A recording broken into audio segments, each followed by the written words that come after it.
Did you know that your neck and shoulder pain might be caused by the way that you breathe? In this video, part 1 of 2, you'll learn how your breathing pattern can make your neck and shoulders tighter, with details about the muscles involved and how they work together.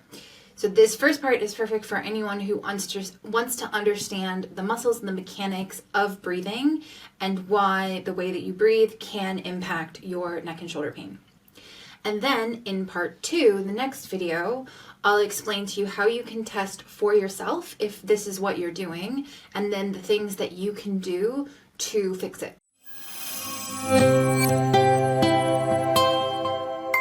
So hi, welcome back. My name is Catherine. I'm the founder and principal therapist of LSM Clinic, a sport and remedial massage therapy clinic in East London.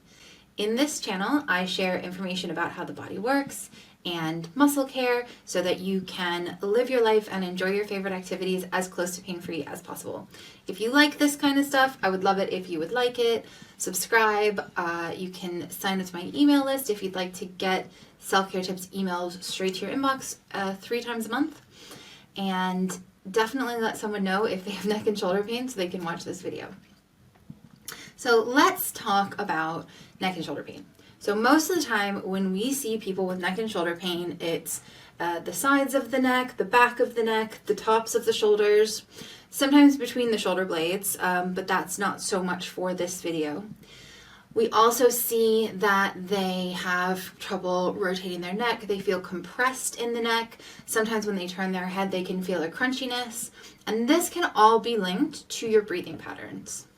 And just as a side note, if you've seen any of my other videos on neck and shoulder pain, you know that posture is also a big thing. And I won't go into it now because that's not the topic of this video, but I will link a video below and the posture workshop that you can get for free to help your shoulder position, because the two things go together, right? Your shoulder position, your posture, and your breathing mechanics.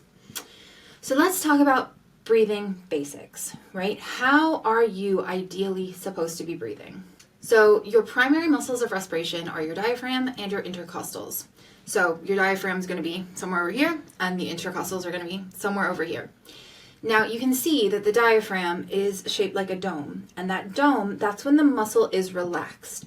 When the muscle is relaxed, it kind of comes up into your diaphragm, and then when it contracts, it flattens down like this, which creates a vacuum for the lungs to expand and fill. And then when it relaxes, it goes back up into that dome, which pushes the lungs up and pushes the air out of the lungs. So that's the diaphragm doing its job. And then there's also the intercostals, usually primary muscles. We see like kind of the lower ribs. The intercostals have 2 layers. They have one layer that contracts when you exhale and one layer that contracts when you inhale. When you inhale with your diaphragm primarily, because the diaphragm is flattening down into the abdomen, the organs have to go somewhere that are in your abdomen, and so usually they'll go forward. Sometimes you'll feel your back expand a little bit, but most of the time that's why the stomach comes out when you take a deep breath when you're breathing with your diaphragm. So in addition to your primary muscles of respiration, your primary breathing muscles, you also have accessory muscles. As you can imagine, breathing is very important for your body. So you have a lot of muscles that can help out when you need more air, when you need to either expand your lungs more or push the air out more quickly. So those accessory muscles are mainly the scalenes, quadratus lumborum, your abdominals, and again the intercostals. And the reason that the intercostals are both primary and accessory is because you get more of the intercostals up here, at least that's in my clinical experience, activating more when you need extra air. So the point of all of these accessory muscles is to help give your body more air when it needs it, right? So when you're running for the bus, when you're exercising, when you're doing something that means that you require more oxygen so that your body can get more. Now, the reason I said that these are mainly the accessory muscles is because I've also seen things like the SCM kicking in to help to breathe when the scalenes and everything else are already too tight and can't do anymore. I've also seen people have their erector spinae muscles kick in to breathe when everything else is so tight. So the body can get really creative with what muscles it pulls in when it's trying to get extra air. So these main accessory muscles, let me tell you what each of them do. The scalenes, which you can see here, they attach on the side of the neck, on the vertebra, and then to the first and second rib. So when it's helping breathe, it lifts the chest up to try and get more space in the rib cage from the top. The quadratus lumborum, which is at the bottom rib and attaches to the pelvis, it will kind of hold the bottom ribs down so that when you're inhaling, that rib doesn't come up, and then that creates that kind of pull through the ribs, right? The abdominals are actually mostly used to help your exhale. So like if you've ever had a deep breath and you go, right, and you're pushing that air out with your abdominals, that's when the abdominals are helping with your exhalation. And then the intercostals, as we said before, they can help with both exhale and inhale. And you just see, like, when people aren't really breathing with their diaphragm or using their accessory muscles a lot, we see a lot of tension in the upper ribs, and that can actually create tension in the upper back. It can make rotating hard, it can make going side to side hard, and it can even affect your lower back. So I've actually had clients who have had lower back pain, and it's related to their intercostals being too tight. So it can affect not just your neck and shoulder pain. So what we commonly see in clinic is that the diaphragm, for whatever reason, is not being the main breathing muscles in people. Now, I'm going to give you a few examples. The diaphragm might be tight. So if the diaphragm is contracted, we don't get that difference, right? We don't get the pushing everything up and pulling everything down.